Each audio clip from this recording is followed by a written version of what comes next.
All right, a very good afternoon, ladies and gentlemen. I am Tia Sudi, your host for the day. Would like to extend a very warm welcome to you all for the IDF World Dairy Summit 2022. And this is day 3. We are all set for the next session. So before we'll kick-start with our next session, I hope you all had a great time in the lunch and you all enjoyed it. Yeah? So many serious faces. How are you all doing now? All good?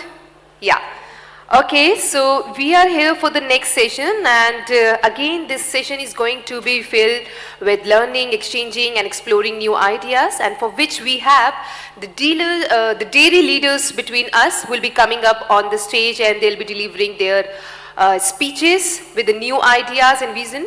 So without taking your much time, let me introduce you our next session, that is on importance of international and local regulations in food safety.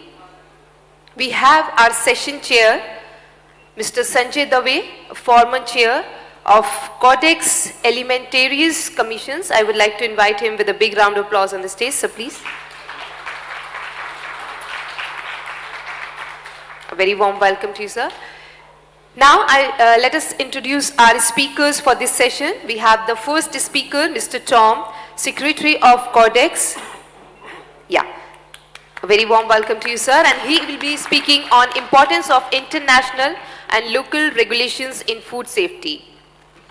We have the next speaker, Dr. Ellen, and he'll be delivering the speech on virtually, and the speech is on key hygiene elements for exporting safe dairy products, international recommendations including the Codex Code of Hygienic Practice for Milk and Milk Products. We have our next speaker, Ms. Rivas. Again, she will be delivering the speech virtually. She is Global Director, Regulatory Affairs, Bell from France, and she'll be speaking on ensuring consistency and practicability in food regulations. We have our next speaker, Mr. Sunil Bakshi, from Food Safety and Standards Authority of India. A very warm welcome to you, sir. He'll be speaking on evolution of food safety and quality regulations for milk and dairy products in India. We have our last speaker, Mr. Sebastian. Yeah. Bartek Benke Everest Instruments Private Limited. He'll be speaking on meteorological milk measurements and certified representative sampling. So once again, a very warm welcome to you all the speakers and all the delegates. So we are all set for our next session. Without taking your much time, we are on with the next session, session number 20. And before we'll kick start, I have a special announcement. Yes, all the recorded sessions will be available on the mobile app. So if you want the digital experience of IDFW DS 2022 Summit, please download the mobile app IDF WDS 2022 from your app store. Till then, everyone, let's enjoy the session. And now I want to call upon our session chair on the dais. Please, sir. Thank you so much. A very good afternoon, ladies and gentlemen. It's a pleasure to be here amongst all of you. I don't know if the president of the IDF is sitting here. Here, yes. And I want to say that in front of you.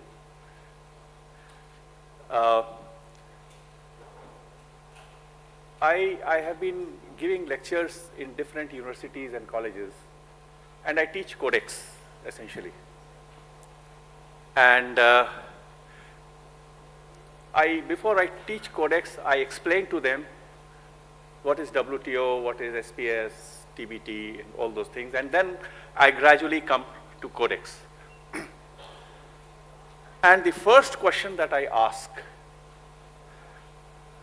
a question before I start my presentations, and I say, can you please name the product for which a first time a standard was set. First time ever a standard was set. Somebody would say water, somebody would say something else, somebody would say meat. And I used to tell them, it is actually milk. Because milk is one item which we start consuming the moment we are born. And we consume milk right up to the end. And a standard, because milk is produced in, at that time, 1903, milk was produced in some countries, and it's a largely traded item. So it was IDF that started the process of setting the standard. So, Monsieur President, I am your brand ambassador. Because wherever I go in universities, I talk about this. Just by the way. It's a fact. And therefore, when I was invited for this session, I was very delighted that I must go there to the IDF program. And I thank NDDB and IDF for inviting me. Now, this session is about international standards as well as the domestic framework, where Mr. Bakshi is here today. Codex has set several standards, codes of practice, guidelines, and milk has been in discussion for several years. Now, the committee has been adjourned sine die. Unless it is reactivated, I don't know whether it would be for processed cheese. But let's see. Today we have 5 well-known speakers. 3 are here and 2 will join us virtually, who will cover the full range of regulatory compliances as well as Codex, which helps to make our dairy products safe for consumption by the consumers. We have 90 minutes today, and we have 5 speakers. So I suppose we will have about 15 minutes each to talk and make their presentations. And then we'll have remaining 15 minutes, out of which 10 minutes for the audience, and I'll take about 3-4 minutes to conclude this session. What I propose to do is I'll invite one by one, and since each presentation is for 15 minutes, after 10 minutes I would press a little bell which has been provided to me by the organizers, so that you have an idea that you have another 50% time left. So our first speaker of the day is Mr. Tom Hyland, a great friend of mine. We have worked together in Codex. Look, he is a computer expert. He's not a food scientist, but he's the secretary of Codex.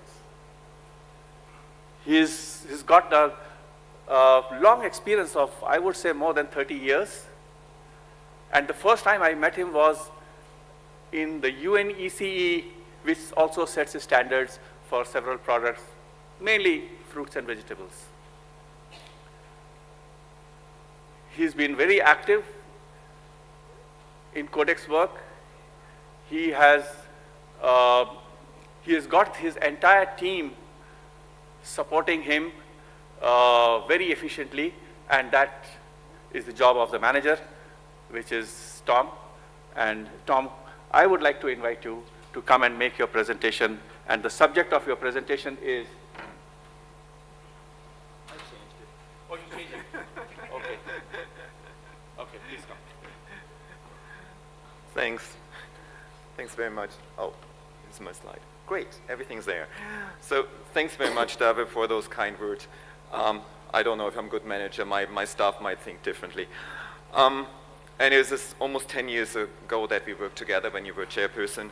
And it seems like just yesterday, but it's also a long time. So I've been in the food standards business for now almost 25 years.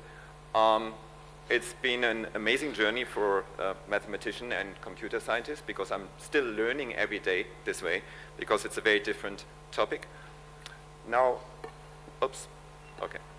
After such a long time, one necessarily asks questions. Have I been spending my time usefully? Is Codex working the best possible way? Could we have made it better? What should be the issues that we address together, and how?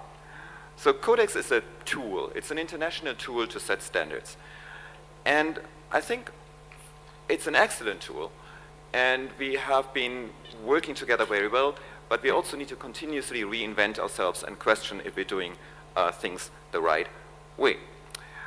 So I will start by telling a little bit about Codex for those who know it less and what we've been doing in the last few years, and then go into milk and milk products, and then finally some issues that I think are important to address in the future together. So, oops, I have to do this myself. When I think about Codex, I think about science first. And I think science and innovation have given us a lot of tools to ensure safe and nutritious food for all. Reversely, the fact that we have safe and nutritious food for many of us nowadays leads to that we can have science and innovation. I always say we would never go to the moon or go to space if we didn't have agriculture, if we didn't have all those people who produce the food for us, because then we would have to get it ourselves in the forest. So there is still a gap, though. We have a global food safety gap per year of still 420,000 deaths, 143,000 of those children less than 5 years old. Every 10th person almost gets a foodborne disease every year, and there's a lot of lost productivity because of foodborne diseases. And the bad thing about that is that all this would be preventable. So all those are preventable deaths and preventable illnesses. And this is why we need to continue working. At the same time, we need to ensure that the food business, the food trade in the world, it needs to go on, but it needs to be fair. And there is a lot of opportunity there. The trade is already amazingly big, and it could be bigger, and there's opportunities for everybody there. Now, food is a complex commodity. We have many aspirations for it. It needs to be available, affordable. It needs to be safe, it needs to be nutritious, tasty, sustainably produced, and it needs to give a fair income for those who work in the production and in the whole food chain. That is a lot, but we need to achieve all of these goals, and that is increasingly difficult. Now, what is Codex? Codex is a tool to set international food standards in an open, inclusive international forum. Our mandate is to protect consumer health, to ensure fair practices in the food trade, and to coordinate all food standards work of international ITO and NGO. That's a lot. We have many members. We have almost as many members as the United Nations, many observers also in Codex. We are 100% member-driven. What Codex does not grow in my brain or in my colleagues' brains. It does come from the members. We are supposed to harmonize the rules. All our food safety work is based on science that we are getting from FAO and WHO, and our standards are voluntary. And as David said, he always starts by talking about WTO, but even though we're voluntary, we are a reference in the SBS agreement, and the standards have also been used in cases in TBT. I'm not going to go into this a lot. Just two things about this slide. This is our setup. We have the Commission, Executive Committee, then committees dealing with general issues, vertical committees like the Milk and Milk Products Committee. David has said it. It's at the moment adjourned. That doesn't mean that it's not available for business if there would be something coming up. And under each of the committees, you will see we have a country name. That means those countries are actually paying for the committee, for the translation interpretation. Without our host governments, we could not be working. India is also one of our host governments for the Spices Committee, and we're very grateful for that, and that is going to be held these weeks. As I said, the Milk and Milk Committee could be reactivated whenever necessary, and New Zealand would be standing by to host it. Now, Codex achievements over the 60 years, I never like to talk about numbers because I did enough numbers in my math studium, but it is impressive the number of standards that have been set, and some of these are not just one page, but some of these are 100 pages, and one of the longest is actually the Code of Hygienic Practice for Milk and Milk Products. We could also not work without our internal and external links. You've heard this week already from many of my colleagues, also from the One Health area and the animal food production division. We work with those internally closely, but then we work closely also with WTO, OIE. I should have renamed them because they renamed themselves. They're now WAR, and all the other international organizations. And then, of course, last but not least, a really plethora of international non-governmental organizations, which are also important to bring their knowledge and expertise to Codex. Codex is contributing to the SDGs, and we singled out some and we prepared a publication. All our publications are available freely on our website if you're interested to see more what Codex does for the SDGs. As I only have 15 minutes, I'm going to cut some things a bit short. One of the things I'm extremely happy about is that we managed to establish a World Food Safety Day, which is now has turned 4 this year. And every 7th June every year, the United Nations are observing the World Food Safety Day. And that was, it's actually an amazing story. Maybe one day I'm going to write about that, how that happened. So, and IDF is, of course, always one of our biggest partners in ensuring that we have a good celebration. Presently, we're working in accordance with our strategic plan 2020 to 2025. We have our usual goals, basically that we should be sending the right standards, do it in the right way, based on science, that we should also look at what is actually done with those standards. What do the countries do with that? That's a new goal. How can we increase impact? Then in goal 4, we should facilitate that everybody who wants to participate can actually participate. And goal 5, we should continuously improve our work management. Now, Codex wants to be the place where the world comes together to create food safety and quality standards to protect everyone, everywhere. In the last 3 years, that has been a little bit complicated. Between 1963 and 2019, we brought the world together by having international meetings, roughly 20 meetings per year, and in different places. And 2021 and 2020, we were all virtual. And now, 2022, we start being, like this meeting, we start being hybrid. There's still a discussion about that. Some people don't like hybrid. Some people want to go either only physical or only virtual. I don't know what the result may be. I have said publicly quite often, the future is hybrid. We cannot exclude those participants anymore who finally, for the first time, can attend each and every Codex meeting. How can we let them in during pandemic times and then kick them out when the pandemic is over? I don't think that can work. We still need physical meetings. We notice that the power of cooperation and relationships, it works. It can be transformed from physical to virtual. But to build new relationships, it is much easier to do it if we actually physically meet. So we need a mixture of that. We have drivers for change, obviously, that are impacting us. Pandemics, this might not be the last pandemic that we see. Climate change is there. There are lots of innovations coming towards us in food science and technology. Consumers, I'm going to talk a little bit about later more, and the UN orientation towards the SDGs and the Food System Summit.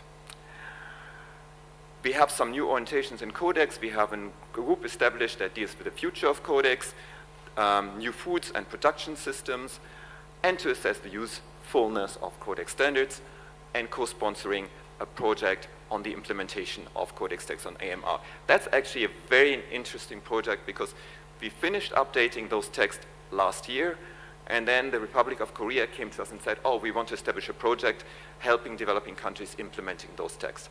And I wish somebody would step up and do that for every important standard that we set to help countries then in the implementation. Now, let's turn to milk. I saw this in a museum in Greece last week, and I took a picture. I thought that was a really nice and peaceful way of showing milking of a goat, and of course you get lots of goat milk products in Greece. Milk is a special food. It's one product, but human ingenuity has made thousands out of it. And milk products are part of our environment and culture. And in my video, in order to introduce this session, I spoke about this cheese that I had discovered in Finland. It's called bread cheese, and it's a little bit like a cheesecake without the sugar and without the crust. but it is delicious. So I always like to discover new food products made of milk. Does anybody know what that is? Anybody? Raise your hand if you know what that is. You would betray your age if you know it.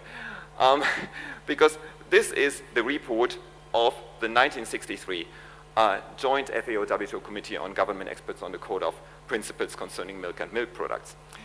And at that committee, the delegations were informed that Codex had started. So after 60 years of IDF in existence, lots of years already with that committee in existence, Codex took over basically as the reporting function. Now this is the report of the first session of the Codex Commission. Reminds me a bit of the early James Bond movies or something like that, but that was the idea of graphics in 1963. We've done a lot of successful work together. I mentioned already, so we have product standards, the general standard on the use of dairy terms, and the Code of Hygienic Practice for Milk and Milk Products. Plus something to for the reduction of aflatoxin B1 in raw materials. So this is quite a great portfolio. And one of the most important one is the use of dairy terms, because avoiding misleading consumers is one of the main principles of our work in nutrition and labeling. Wrong or misleading information has both economic and health aspects, and the name of the product is important in that aspect. So the Codex General Standard for the use of dairy terms, rightly so, has a part of use of dairy terms for other foods, which basically cannot be done, should not be done, right? So we've been successful. We've done a lot of work together. More and safer products are now available all around the world. And the same goes for other foods, not only milk products. But there's still the gap that I mentioned at the beginning, so we need to continue on the safety work always. No time to retire at 60 or 120. So we're pretty good, aren't we? But then you look on the internet, right? You see dairy, 6 reasons why you shouldn't consume it. And then below, 3 reasons why you should avoid dairy. Oh, it's going down. But then are plant milks good for you? Plant milks, right, by the way, already breaking the Codex standard. But this is a good study because it's quite critical. It reviews the things critically, right? Then Codex, yes, Codex is bad. Codex has a conspiracy theory. That was a lot in the 2010 and so on. Has gone a bit quiet on that front. Milking it, our work on formula, follow-up formulas. Some people think it should not be done.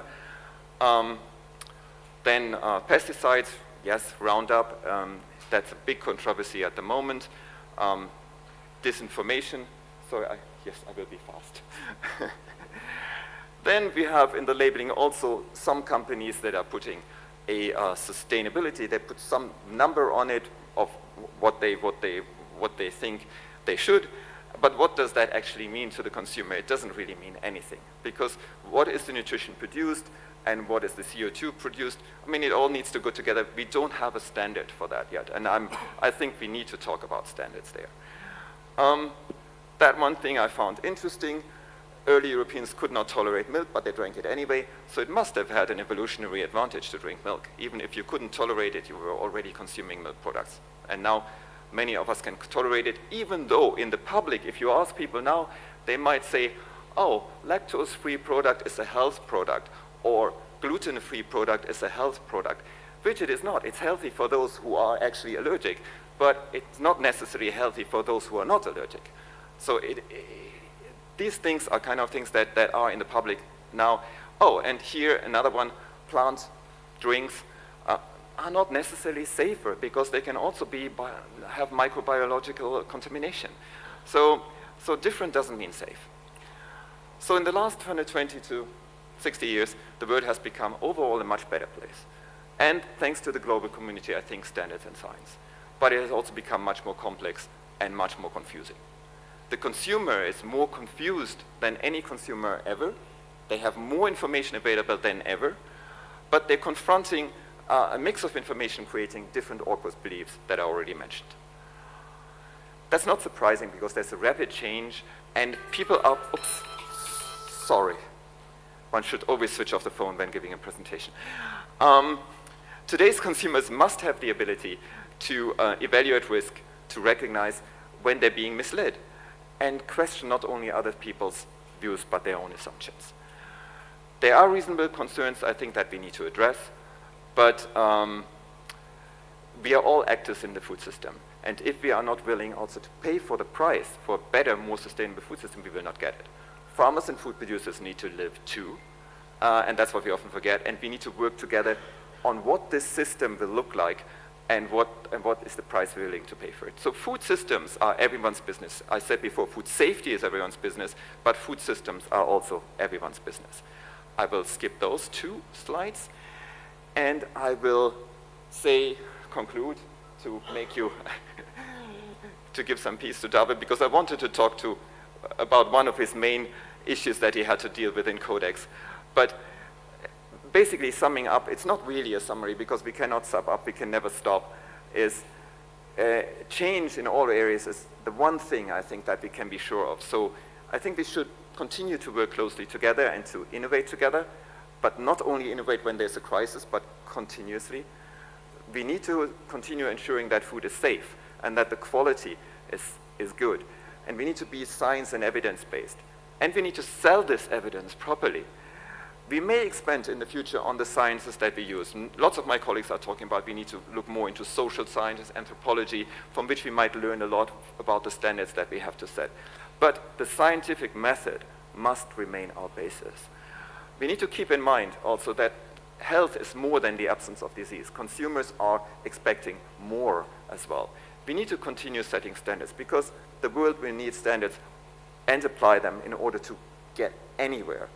And one thing which we see unfortunately in the world today, and the Human Development Report was very, very clear on that, we see a lot more controversies. We see a lot more polarization. And it's clear that there are controversial topics in the world, and we will always have them.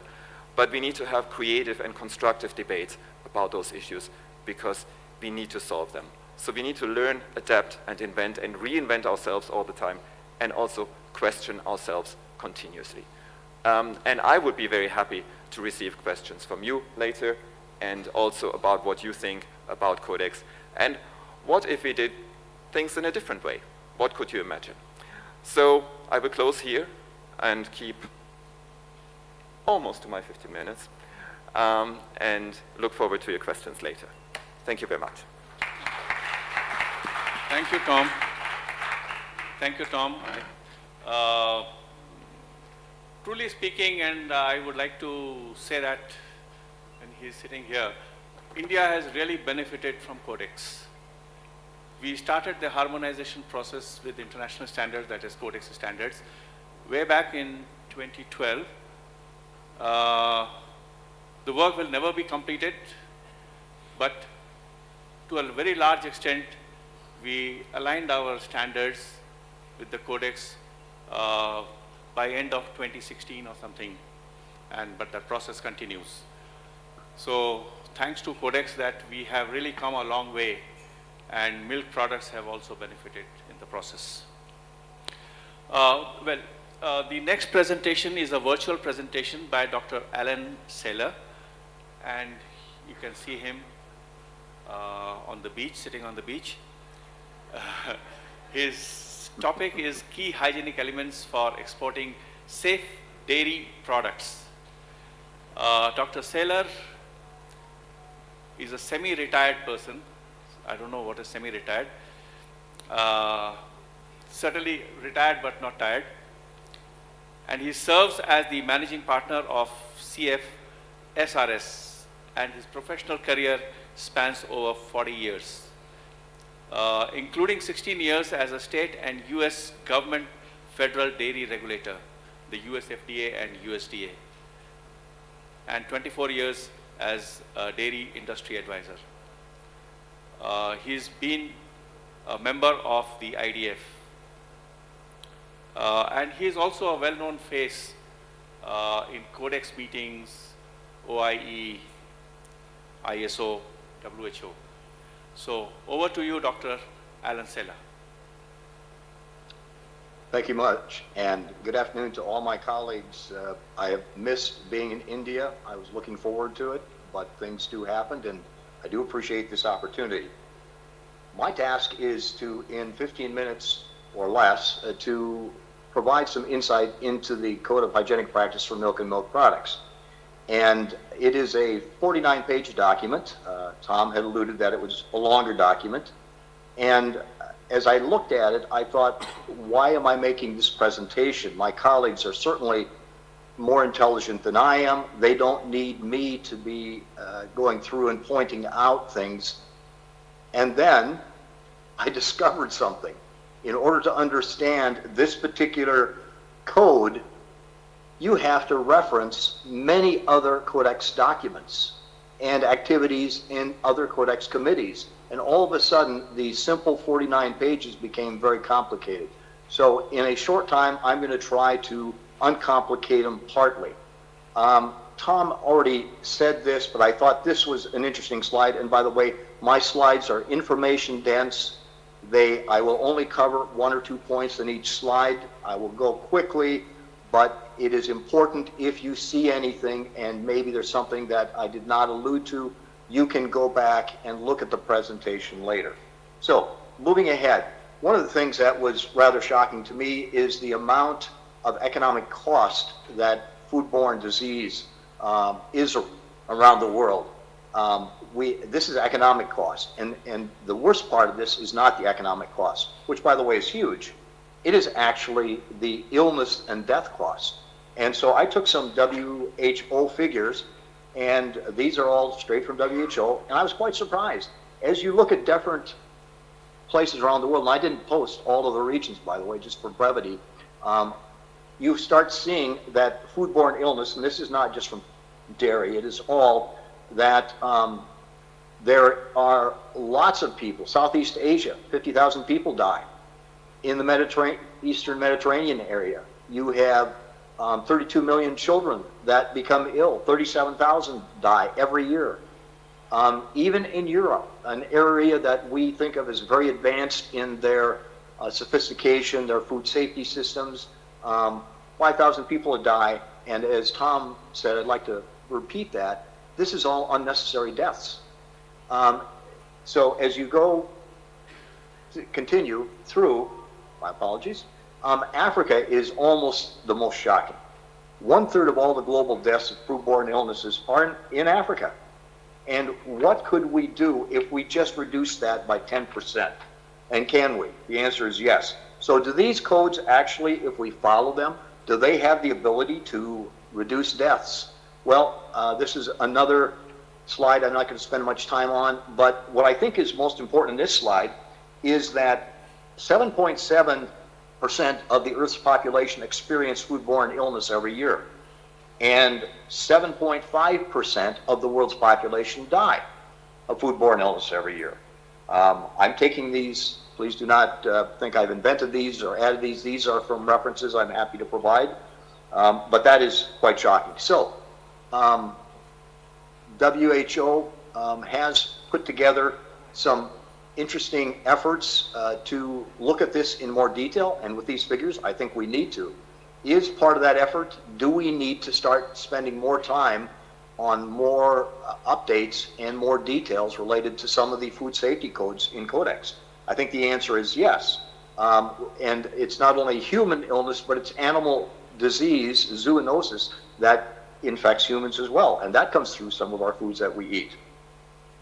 So, in order to understand the Codex Code on Hygienic Practice, I went through and started referencing all the connections between that code and other Codex documents. Do you know how many there are? There are at least 24, and I may have missed 1 or 2. So in order to truly understand this document, you really need to understand and go through all these other documents. By the way, the blue ones, the General Principles on Food Hygiene is the main reference. And what it says in the Milk and Milk Products Code is, look to the General Principles of Food Hygiene, and then for more specifics, look to our meaning the Milk and Milk Products Code. So that's interesting, so I at least have to go through 2 codes. Well, moisture is mentioned, and many of these others as well that I will not dwell on. So the other thing that was really puzzling to me and a bit challenging was document is constructed. it's constructed where it has principles and then another section that has details. And yet it's somewhat repetitious. So I hope I'm connected. And another challenge is that there, as I said, there's so many other documents to look at. There also is no table of contents. So if you were quickly looking at Milk and Milk Products Code to try and find something, and today we all have very little time, there's no table of contents for the Food Hygiene Code. There is no table of contents for the Milk Code. I know I'm being a bit inaccurate in my statements, but let's try and go forward anyway with those understandings, because I now understand why I was asked to make this presentation. The purpose of this is really to provide some principles and details about how we can produce milk on the farm for further processing. It is clear this includes raw milk products, but it does not include anything about raw milk as a product itself. Okay. The scope of the document, I'm going to pass that up for now just to be quicker about it. The use of the document is pretty easy. It has principles, as I said, in the beginning sections. Then it has explanatory narratives in the second section. And then it has 2 annexes. And one of the annexes has 2 appendices. So that certainly is a challenge in itself. But let's get into the real meat of this. And it's simply, this is the connection where we have to know about the general principles of food hygiene. That is the base document. So we are going to start with primary production and the farm. And the farm information is found primarily in the beginning of the code, plus in Annex 1. So what does it say? Well, I've tried to put them together so we didn't have to go from principle to specifics and back and forth. And again, I'm going to get high points and move very quickly. On the farm, it talks about environmental hygiene. Makes sense. If we have good environmental hygiene, then the likelihood of contaminating the raw milk is reduced. I know when I first started in dairy, people kind of said, well, raw milk is just full of things, so why even worry about it? You know, we'll try and clean it up. Well, I think there's a premise that I've learned in my career. You can't clean it up.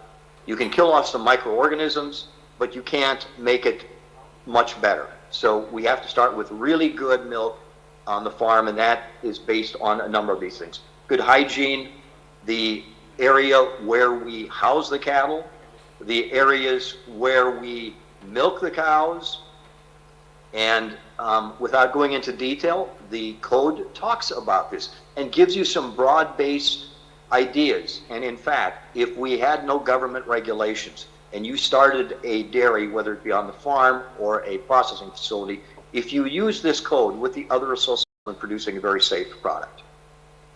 So the milking areas, obviously we have to have good construction. Now, we know that around the world, we go from everything on concrete to everything on dirt and everything in between. I grew up on a dairy farm and we had concrete, and we also had a back barn that we didn't tell the inspectors about where we milked on dirt. And so we did both. But is the difficulty milking on dirt as far as potential contamination much higher? It certainly is, and there's a risk factor there.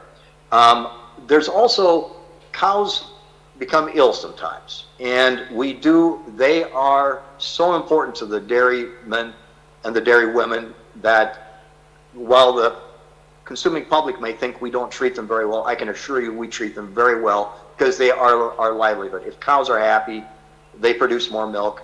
That means better things for everybody. But we do have to treat them when they get sick, and the potential is sometimes to overtreat. We can overtreat. We can also use drugs that we're not familiar with that take a long time to metabolize and leave the system, and then those drugs have the potential of getting into milk. I do want to point out, I just saw an EFSA report from early this year that was very detailed in the European levels of residues, which are tremendously low.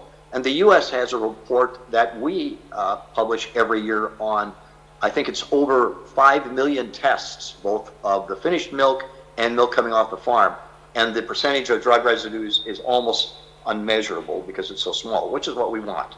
But we do have to understand we have to use those properly, and there's a lot that goes with it.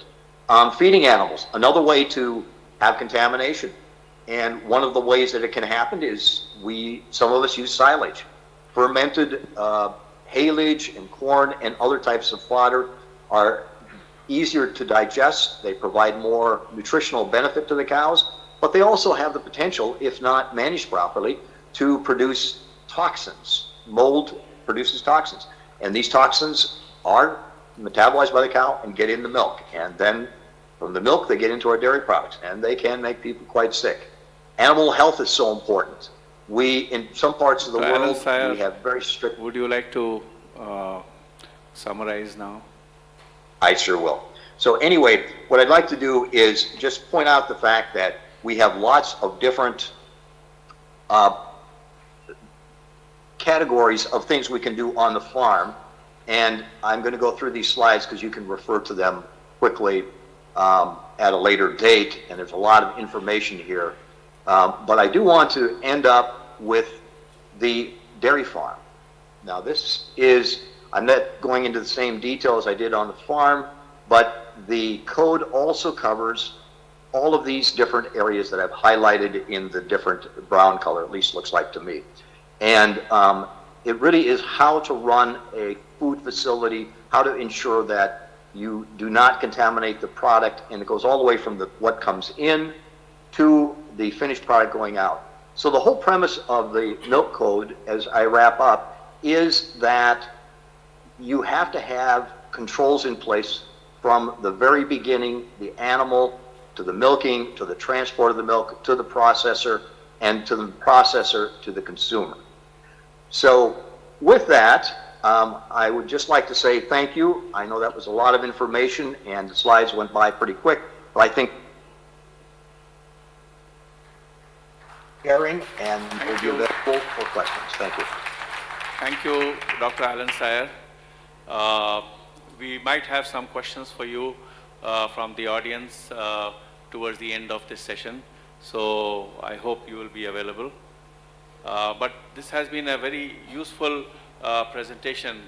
The entire food safety comes from food hygiene, and the general principles of food hygiene is one of the most important documents that Codex has produced, which applies across the board, not just dairy products, but almost all kinds of products. And I remember almost 20 years ago when Karen Holbach was the CCFA chair, and I was a delegate from India. And when we were having discussions on this subject, we had certain issues, and that is why I thought, let us invite Karen to India. And we extended an invitation, and NDDB had hosted her in Anand, and we took her to the small dairy farms, mostly run by women in Anand, and that was really an eye-opener for her. And then we came back to the discussion table in the following year in the CCFH, and that really helped India to have a document which was helpful to us while maintaining food safety. So thank you for that. And we now have a presentation from Ms. Virginie Rivas. She is the Global Director of Regulatory Affairs, Food Safety and Trade Compliance from Bell in France. And she will be making a virtual presentation, she is already there on the screen, on ensuring consistency and practicability in food regulations. This will be extremely useful. Floor is all yours. Yes, and happy to see you on a virtual way and in continuity and not in physical way. I have a huge topic, and as to begin, I will say as a rugby woman player I am, I want to begin by the fundamental, basic, because it's really important to have in mind that safe and healthy food is a basic human right. And as I am a pharmacist, I could add a Latin phrase which is primum non nocere, which say, and first, not to damage, and not to damage consumer, and all the environment that we have. The second thing is food safety culture. Yes, we are all actors. Food safety is a shared responsibility among multiple stakeholders, including consumer. And it's very key actors play their parts and know their respective roles in what is the Codex, GFSI, national authority. Everybody name that now food safety culture. That's why I'm operational like me. Food safety culture is a really good challenge into an industry. And the last but not at least for dairy actor is resilience. Yes, the world is more and more interconnected. We have already speak about that. Food system is changing faster than ever last 5 years old, I could say, due to limited natural resources, water, carbon footprint, food waste, climate change. That's for real challenge and is highly relevant driver of existing and emerging risks. For example, higher temperature and more frequent extreme weather events have a significant impact on our global food system. Lower level of agricultural production have a direct impact on feed. Disruption into our food supply chain have had impact on our dairy food product, lowering of the nutrition quality. But it's not only, it's pandemic disease, increase of population, economic disparity, could lead to food fraud, reduced product quality, and international trade complexity. Right now, global agricultural value chain have become more and more complex, whereas food products that often grow, process, and consume in different countries. And we have faced to trade constraints. The globalization of the food supply increased drastically the exposition to new and emerging risks as new contaminants, new foodborne pathogen, antimicrobiological resistance, and increased cost tax. And one, but not at least, the new consumer trends, snacking, mono diet, for example, vegan, or conviction for suppressing dairy products, for example, to reduce carbon footprints. Faced with this challenge, it is key to ensure consistency and practicability in food regulation that in a long-term way, and how to make it clearly on the 3 key points. To give a global strategy on food safety by identifying the key topics and decline it into regional, national, and business operator. To make food safety culture as a mindset, a way of working where everybody has a role to play, and a third, to implement the strategy in order to global sample approach, easier to adapt to the operator. Because faced to this resilience topic that I have already mentioned, some national authority put some regulation, and after that, the operator has a very complex way of working and not have standards. Thanks to Codex, right now the standards growing and growing. This is a very complex way to develop the importation and the exportation.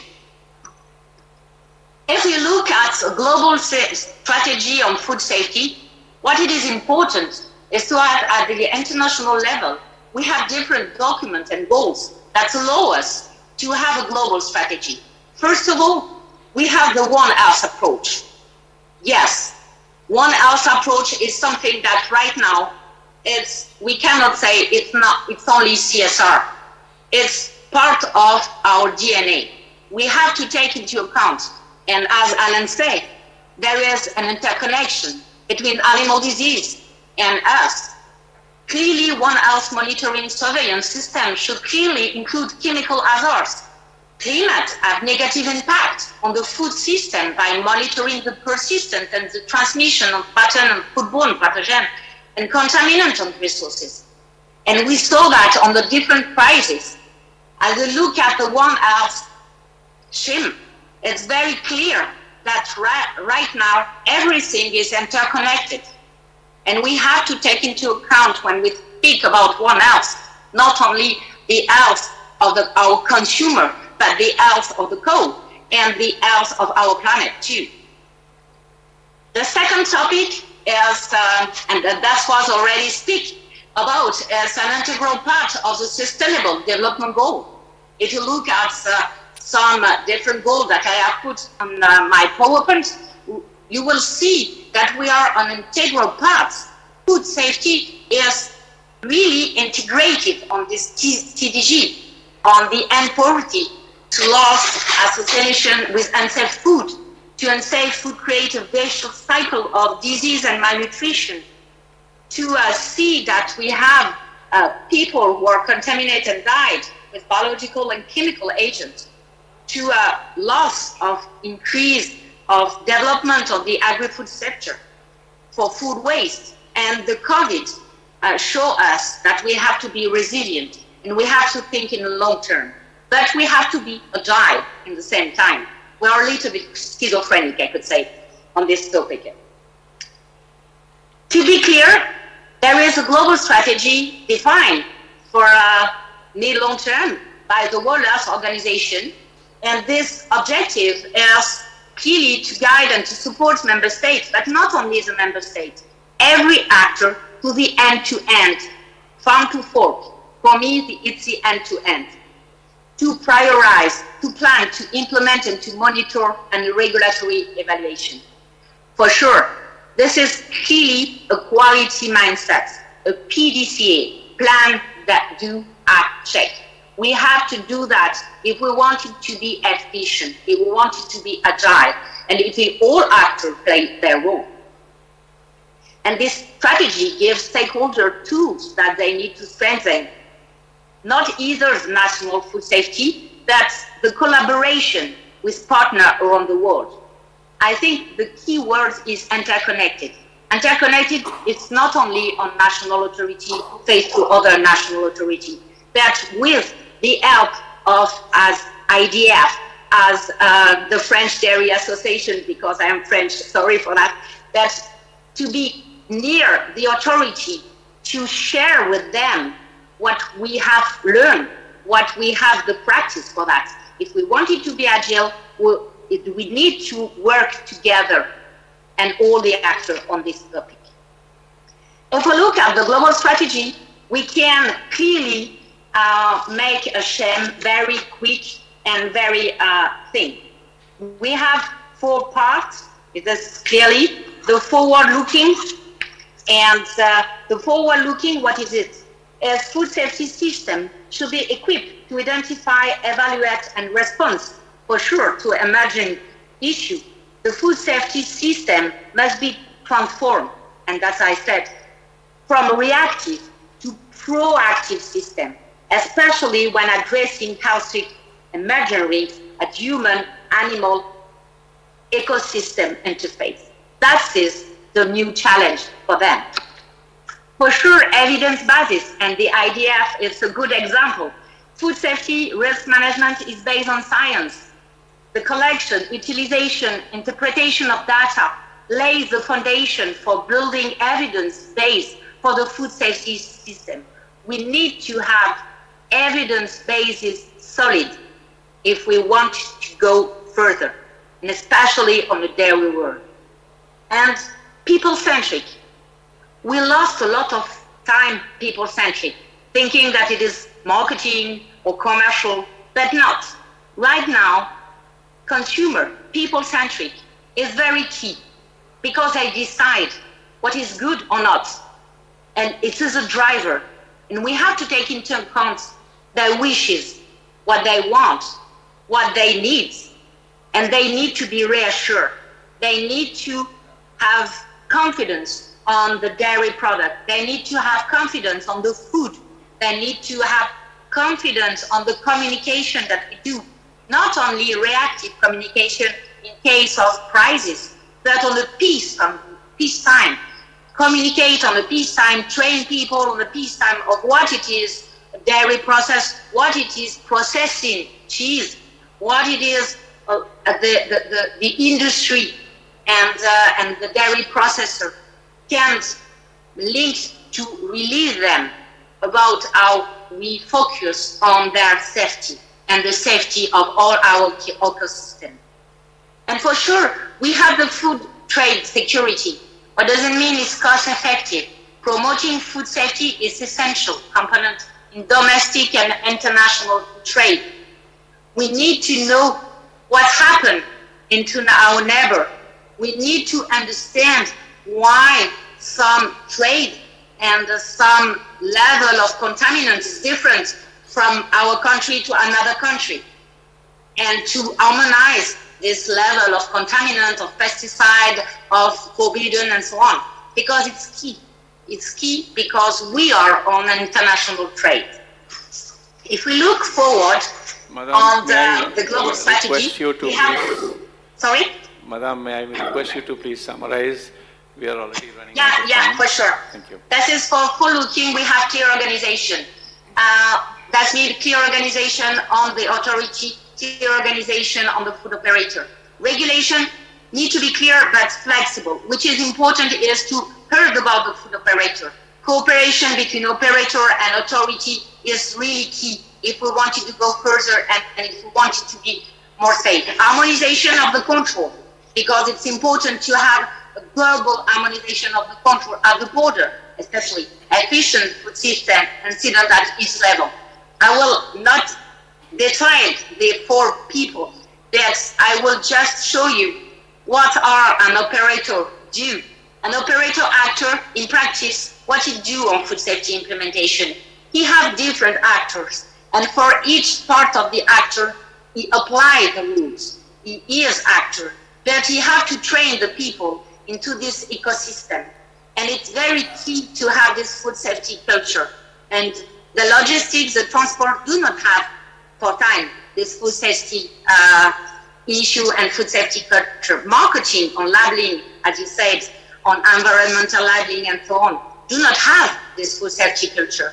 And the food operator, the key point is for him to implement, and it's a key challenge for the food operator if we wanted to have a safe system of food safety, is to have a food safety culture implementation based on 5 pillars.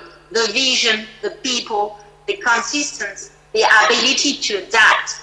And why? Because if we have a structure, if we have people who are well trained and harmonized on the mindset, if we have a clear responsibility of each actor, if we have the ability to adapt, we could have a solid food safety system. And I think if we stay all regulatory connected all over the world, we will have an efficient food safety system. Thanks a lot, and I hope I was not too short, and sorry if I speak a lot. Thank you so much. It was a very useful presentation. It's not fair to intervene in between while you are speaking because it was very useful. But I would request you if you can possibly stay on because we might have some questions from the audience towards the end of the session. So kindly be there. Thank you so much. I would now like to invite Mr. Sunil Bakshi. He is the head of regulations in FSSAI.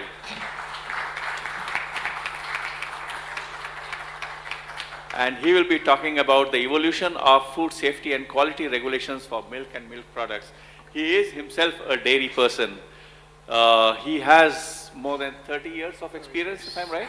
Yeah? That's right. More than 30 years of experience, and he is studied at the NDRI, the National Dairy Research Institute.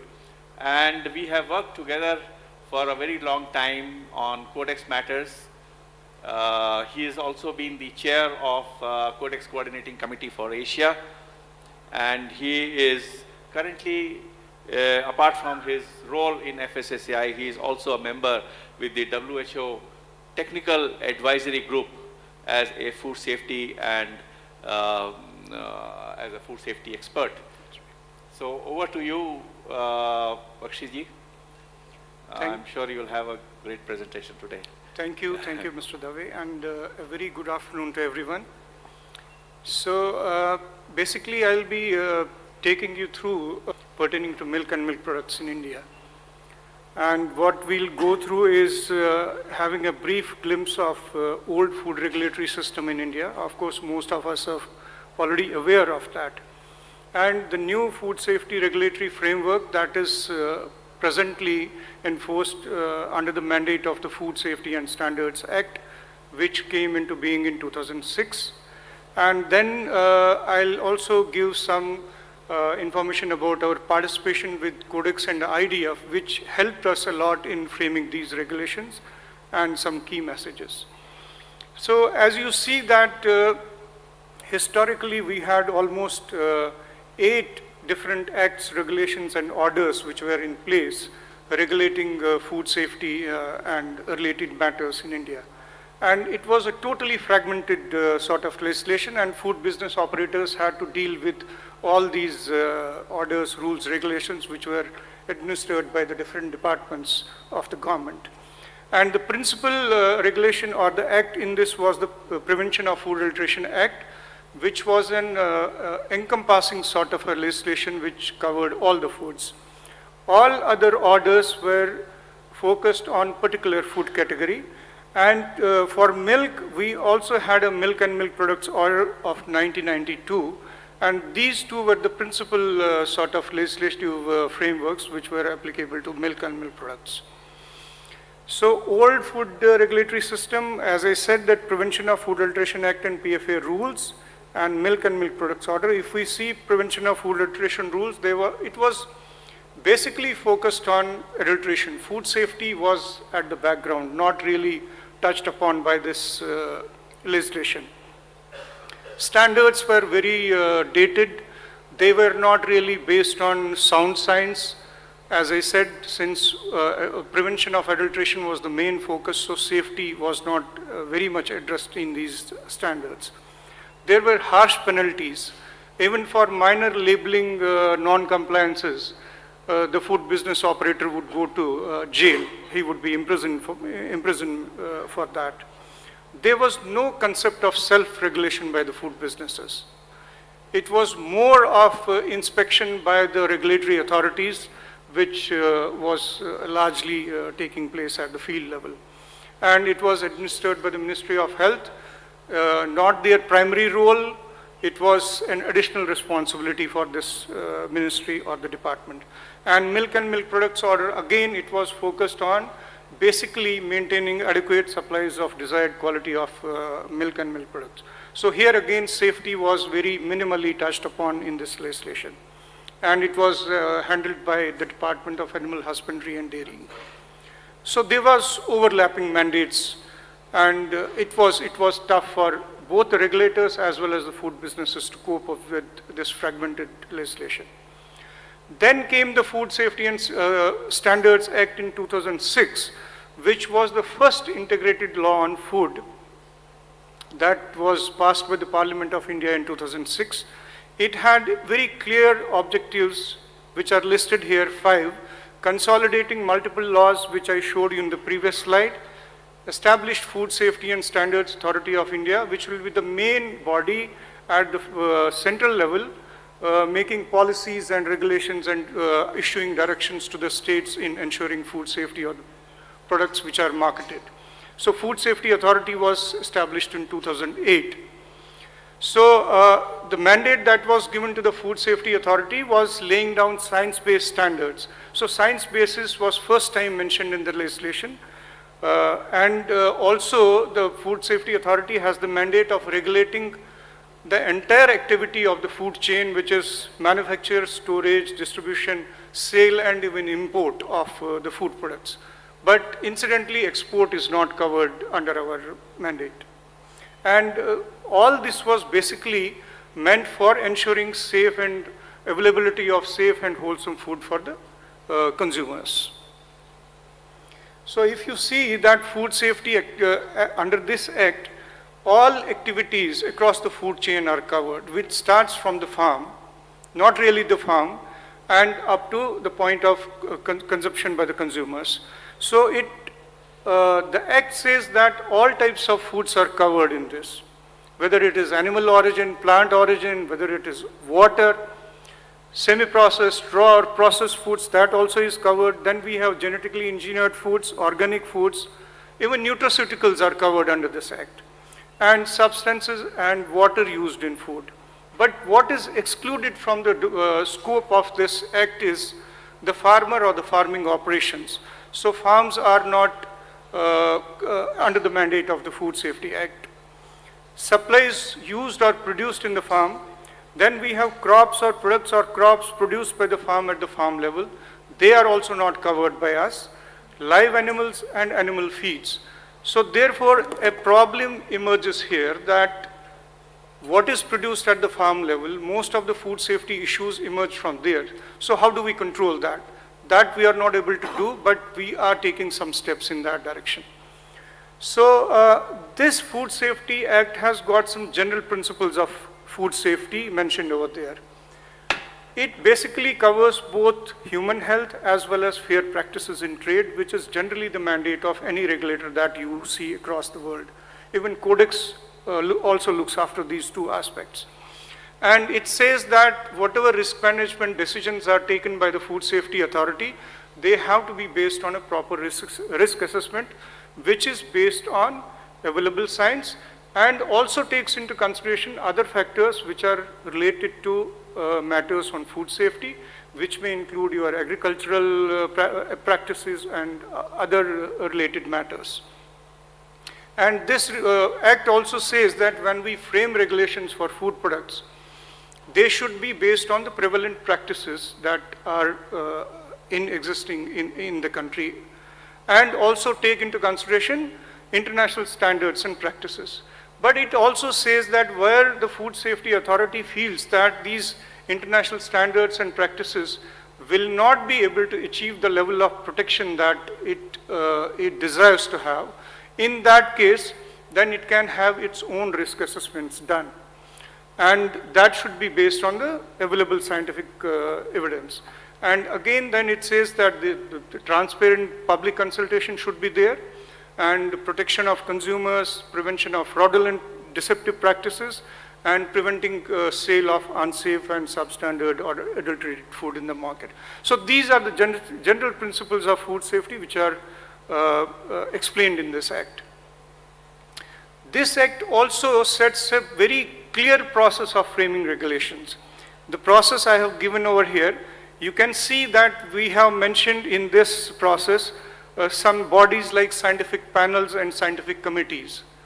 So these are subsidiary bodies which the Food Safety Authority can set up as per this act, but these bodies are not comprising of any person or any officer of the Food Safety Authority. These bodies are comprised of independent experts from research or educational institutions from outside FSSAI. What is the importance of that is that when we frame regulations, we do risk assessment and we take risk management decisions. So to have these independent bodies within Food Safety Authority, it functionally separates risk assessment and risk management. So Food Safety Authority basically does the risk management, but these two bodies are responsible for doing the risk assessment part of it.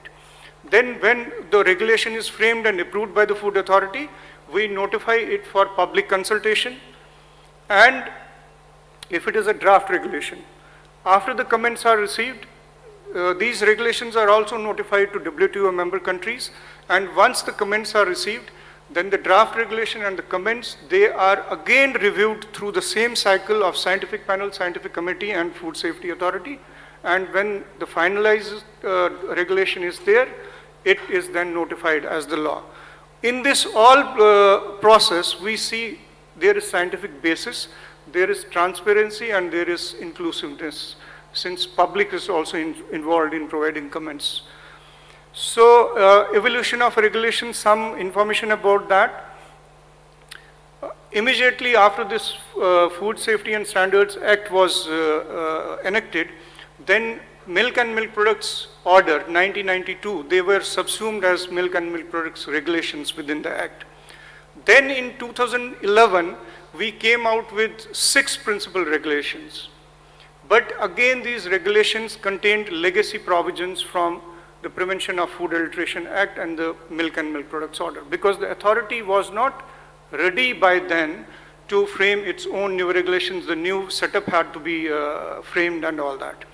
So all these 6 principal regulations that were notified in 2011, they needed revision because they had to cope up with scientific and technological advancements and also bring in consistency with the globally recognized standards, as we have been talking about harmonization I mean, the first speaker also talked about that, Mr. Tom. Yeah, 3 minutes. Okay. So after that, we framed several regulations, and at this point of time, we have 22 technical regulations which are in place, which covers all aspects of food standards, then contaminants levels, then licensing, registration, labeling provisions, claims and registration, packaging and all that. So all these 22 regulations are in place right now. The blue ones are the ones which have very explicit provisions for milk and milk products specified right now. And these are available on this website. So this is an overall sort of landscape of various provisions related to milk and milk products which are specified in our regulations. So as you can see that there are general standards, which is general standard for milk and milk products, which is consistent with the this Codex general standard for use of dairy terms. Then we have identity standards for so many products. Then we have certification and audit requirements for some products and dairy processing establishments. Contaminant levels have been specified, and all these are based on either international standards or based on our own risk assessment that has been carried out. Then we have some product testing requirements that have been mentioned in these regulations, and also we have set up a whole, lot of testing laboratories which are authorized to test food products under this act and all that. And then how the food products have to be handled, treated and sold. So we have general and specific hygiene measures specified in these regulations. Then labeling requirements are also specified. Then we have very defined criteria for the label claims. Then packaging requirements, packaging material requirements, they are specified therein. And also certain conditions for sale of certain dairy products, which is really about prohibition of selling certain dairy products like milk containing water and all that. So what areas are not covered in the Food Safety Act? As I mentioned earlier, that is the primary production which is not covered under the Act. So there is no direct regulatory oversight by Food Safety Authority on this part of the food chain. But non-regulatory measures have been taken, which is adoption of codes of practices which address food safety issues at the farm level. And most of these codes of practices, they are aligned with the corresponding codes of Codex Alimentarius Commission. And we also promote use of GAPs, good animal husbandry practices and good animal feeding practices through our state and regulatory enforcement agencies. And we also collaborate with other departments who are really responsible for managing things at the primary production level. And animal health aspects, zoonotic aspects are also not dealt by Food Safety Authority because they are taken care of by other departments under different legislations which are in place in the country. I think we have got 2 slides, okay. So salient features of these revised milk and milk product regulations. Harmonization was the underlying principles when we framed these regulations. And in fact, we started for milk and milk products, we started this harmonization exercise in 2005 when PFA was still in place. So that was the first time when we revised the standards for all milk and milk products. And then it was continued through another exercise that was carried out under Food Safety and Standards Authority from 2012. Uniform standards throughout the country, that is also a fact now. Then conditions for using dairy terms, which is based on the Codex code, they are applicable to our products also through this general standard that we have defined in our regulations. It also provides a differentiation, provisions for differentiation between real dairy products and analogs. We have put in a definition of analog in the regulation very recently. Then there is these provisions also provide flexibility for innovations to the food business operators. Food business operators can have more variants, product variants with these regulations in place. And then hygienic measures that have been specified, they are again based on the recognized basic principles of food hygiene in the Codex code. And standards are risk-based. And of course, the test methods that also have been specified in our regulations, they are also based on recognized national and international methods. And all this revision was made possible because we had some experience with in participating with the IDF in Codex work, which turned out to be a driver for regulating all these regulations. So just this slide is there. So we have been consistently participating in Codex right since I think 1994 or so. So all sessions of Milk and Milk Products Committee, this committee had 9 sessions, and India has participated in all the sessions of this committee. In fact, I would say that dairy sector was the only food sector in India which was ready for participating in Codex work at that point of time. No other food sector was even aware of what Codex is. And other committees of the Codex and the Codex Alimentarius Commission, we started with a modest beginning in early, in the decade 2000, early part of that. And now we are into a phase of full-scale participation in the Codex since we were coordinators for Asia for the last 5 years. So we were practically participating in all the committees and also making contributions to the work of the Codex, providing data, making proposals, chairing working groups, and even chairing one of the committees of the Codex, as Tom has already mentioned in this regulation.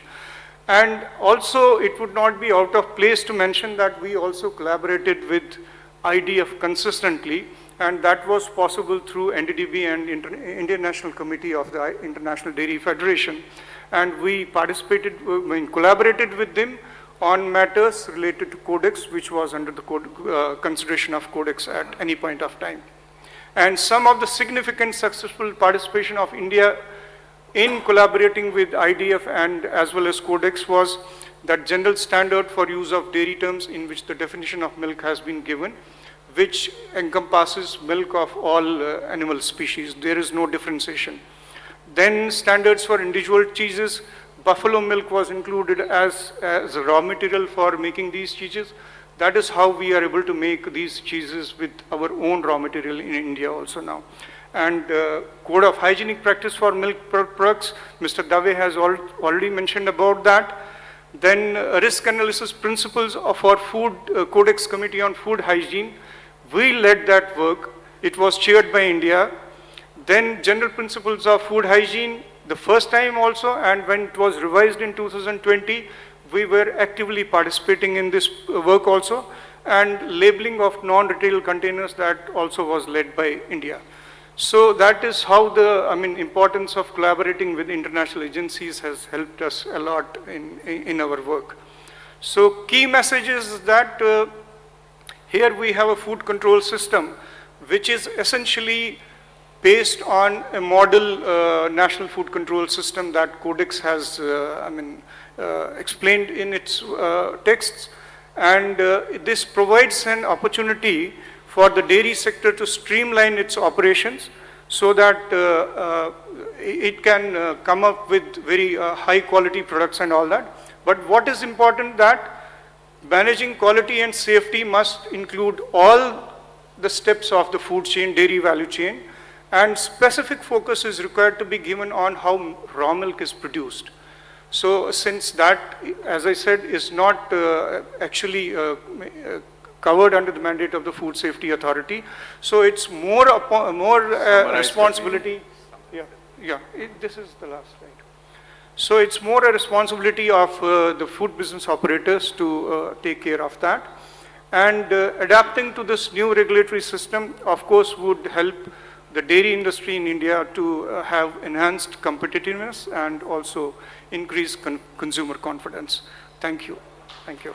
Thank you, Mr. Bakshi.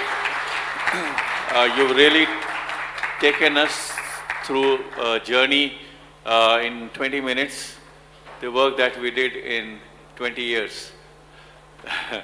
So thank you very much. Our last presentation of this session is by Mr. Baumler Sebastian. He'll be talking about meteorological milk measurement and certified representative sampling. He is the key accounts manager for food in Bartek Everest Instruments Private Limited. He's a product specialist on milk metering, sampling equipment and milk laboratory automation solutions in Ahmedabad. Mr. Sebastian. So, hello ladies and gentlemen. First of all, thank you very much for the introduction. I also would like to say my thank yous to the IDF for organizing this very nice summit. As I can say, I guess it's a 10 over 10 if I compare it to the audience. And also I want to thank you, our local partners here in India, Everest Instrument. They invited me to this summit and made this speech able to do. So maybe some words to myself. My name is Sebastian Bäumler. I'm working since 12 years for the company of Bartek. Bartek is located in Germany, and I am a milk specialist for milk collection and laboratory automatization. I have to find out if this is working. Yeah. So just one slide to give you some information about who is Bartek, where we come from, why I'm here to speak, and if I am qualified to do so. So Bartek was formed in Ultrakost, and it was founded in 1936 in Germany of Mr. Dr. Rautzus. We were integrated into the concern of Bartek in 1996, and we're located in Gotteszell. This is the red dot. The surrounding is Germany. Nowadays, Bartek is the innovative global market leader for milk measurement and sampling solutions, holding several patents. This is like our device history level. There you can see of what we've gone through. Yeah, so the topic is, what is meteorological milk measurement? The first sentence I put here is placing a flow meter in a pipe, and that is it. Of course, it is not. It's a bit more complicated. Of course, flow level meters are a very good tool to measure the quantity of milk. But the flow level meters have one big issue, and the issue is that they only meter the flow speed. And with this, you can determine how much volume it is. But the MIDs, they cannot decide if it is milk that is going through or if it is air that is going through. And the issue with milk is that there normally always is air mixed up within the milk. So you have two options how to proceed further. You can get rid of the air using an air eliminator, or you can just measure how much quantity of air is flowing through and then divide this from the value that the flow meter is giving you. Bartek is the only company in the world who is able to meter the amount of air that is going through in real time. Yeah, and the important question is always, how can you approve that the measurement of the volume is correct? So, because there have to be some kind of approval, some kind of certification. Like if we compare it to a weighbridge. A weighbridge, you go to the governmental organization and say, hey, actually, can you provide to me a weight that is exactly 5 kilograms? And you know that it's exactly 5 kilograms. And then you go to your weighbridge and check if you put this 5 kilogram weight on it, if it shows 5 kilograms. We cannot do this with milk because with milk is a bit different because the density factor is always fluctuating. So what you do is you go to the government and say, please approve me how much liter are inside of this proofer vessel. And then the government will check for you, and it will be, let's say, 2,000 liter in this proofer vessel. And then you take your measurement system next to the proofer vessel, you fill it up with milk, and then you suck the milk out of the 2,000 liter proofer vessel. And then, of course, your measurement system should show that it was 2,000 liters, not 1,995, not 2,005. And you have to repeatedly do this. So in Germany, it's the law, it's the Baumusterprüfbescheinigung, the German word. You have to do this 3 times, and then you also compare these 3 measurement results to each other. And you're allowed to have a deviation between the measurement results of 0.3%, to sustain the stability, and an overall of 0.5%. And with this technique, you're 100% sure that your measurement is correctly and that everybody is treated correctly. So that means that if, like, the milk is picked up at the farm or at the chilling center, the farmer gets paid correctly because the measurement is correct, and also the dairy does not have to pay too much or too less. Just to give you a few example pictures of what such systems could look like. So all on the left side, we have a picture of our demo system that is also right now, right here in the ground floor. You can visit it on the Everest booth. In the middle, we have a picture of a measurement system in Germany that is installed in the rear of a truck. And on the very right side, we have a measurement system also installed in Germany, but this is a stationary system placed at a dairy because the farmers bring their milk towards the dairy and it's not collected. The next, and for me, sometimes more important thing is this representative sampling. So everybody, I guess, in this room knows what sampling means, but what is representative? What does representative mean? I traveled all over the world. I've been from Canada to Australia. I've been to India, I've been to Germany, I've been to South, to center of Europe, I've been to South America also. And from what I saw when they showed me the dairy, was always one of the last things they showed to me was the laboratory.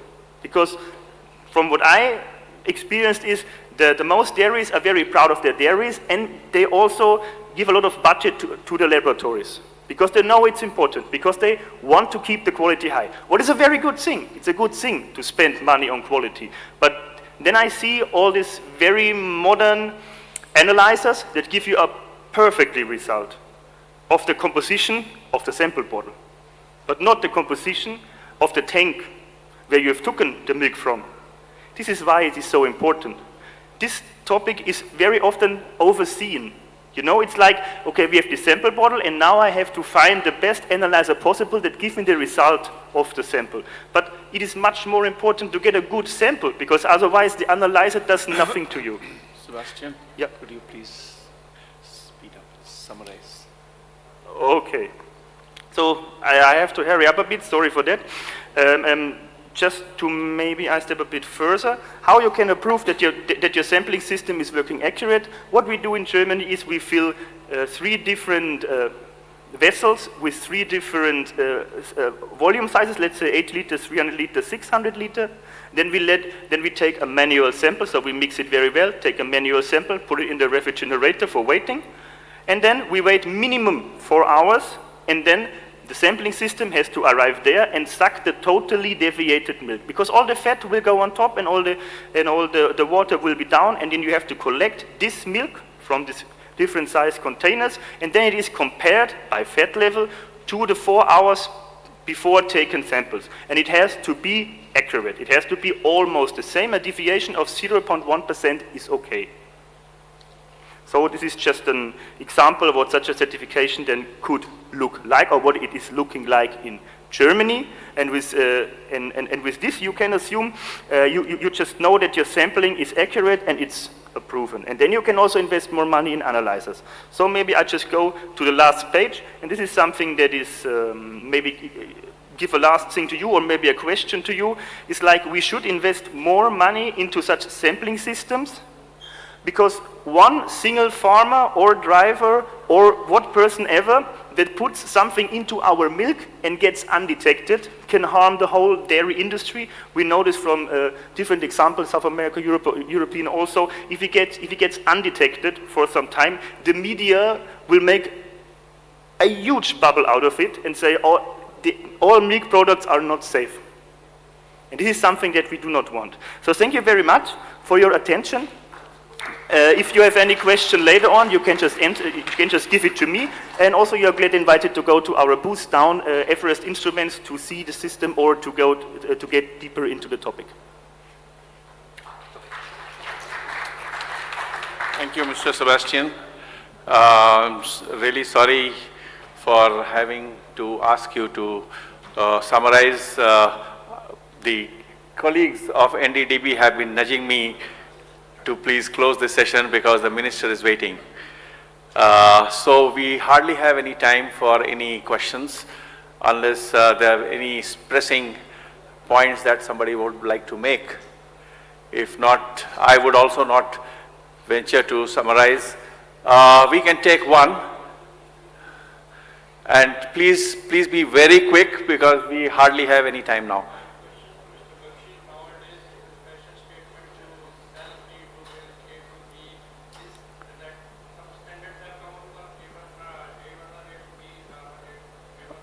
Okay, basically his question is about A2 and A1 milk. You have your microphone there. Food safety regulator has not so far recognized this differentiation between A1 and A2 milk because this matter was discussed in the scientific panel. There is no scientific evidence available, sufficient scientific evidence available as of now. So we are not differentiating. What about the labeling which is going on in the country? Labeling, see, we have not mentioned anything. Let's do like this if you don't mind. We have Dr. Rajoria sitting here, who is the chair of the milk products panel of FSSAI, and we can talk bilaterally outside after this session is over.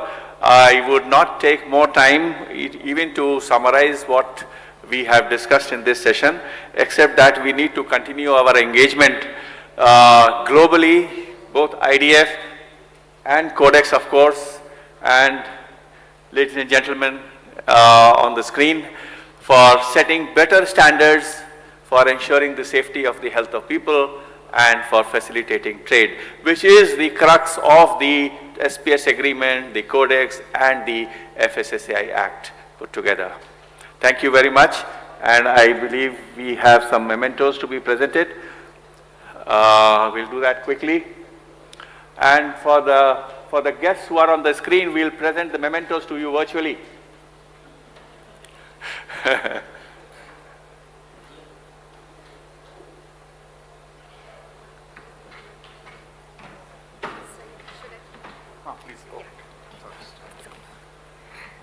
Yeah, once again, thank you so much for the wonderful session. Now, for the felicitation, I would like to request our session chair to present the memento to our speaker, Mr. Tom. I request you to please come forward and receive your memento and also certificate of appreciation. Can we have a big round of applause, everyone, please? Moving ahead, I would like to request our next speaker, Mr. Sunil Bakshi, to please come forward and receive your memento and certificate of appreciation. Can we have some round of applause, please?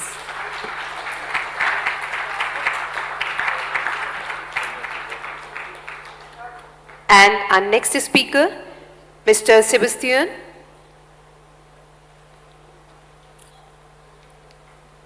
I request you to please come forward and receive your memento.